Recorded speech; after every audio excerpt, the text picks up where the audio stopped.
Okay, go for it. And we're doing confirmation? Yep. Here. Right in front of us, we actually have a heifer that's posing quite well for us. I'm just going to share a little bit about what we look for in our program. This is a herd that's developed strictly for seed stock. So every heifer has a reason, and she has earned her right to be here. This female right here in front of us, she's third generation of her line that we've had. Her breeding goes back to the foundation breeding in Custer, as well as, trying to think of who her dad is at this moment. What's her dad? No. Anyway, so this female here, as far as confirmation wise, the thing I really like about her is she crests on her top line right at and certainly not behind her shoulder blade. She's very even, smooth down the top line all the way to her tail head. She does not drop off at any point. She doesn't, like I said, she doesn't peak behind the shoulder or anything like that. And if you follow that same fullness on the bottom, she has a deeper girth, and she's deeper, but it's, like I said, at the same time, she's not losing anything in the top. She doesn't have the illusion of just looking really low profile because she's short. She has a very large girth there, and her belly line follows back on her body very far back, well beyond her belly button, before it goes up into the crease of her leg. If you look at that bottom line, if you take that bottom line of her brisket and you pull it all the way back to her thigh, her muscle is following down to almost exactly even with her brisket, and the depth of the muscle on the back side of her leg, and she also has some pretty good muscling in the stifle area in the knee just below the crease of her flank.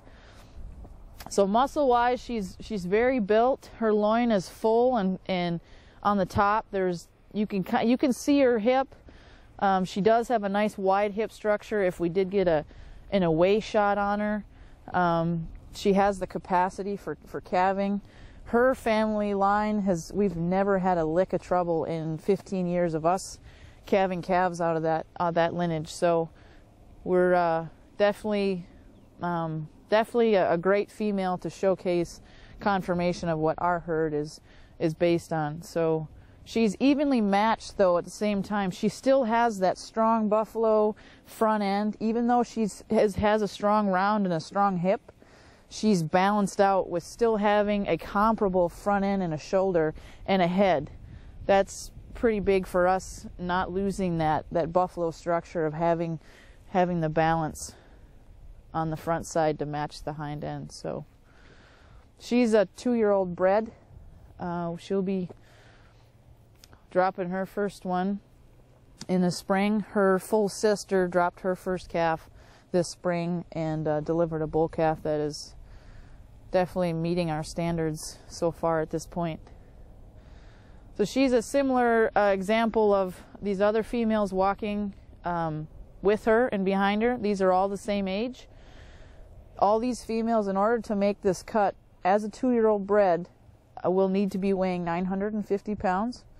In right around December, January is when we do work our herds. We postpone our animal handling until our calves are right around that 9-10 month age. That's our goal, till they're well advanced, and we have a lot less injuries, a lot less stress. They're so much more level-headed when we handle them through the chutes.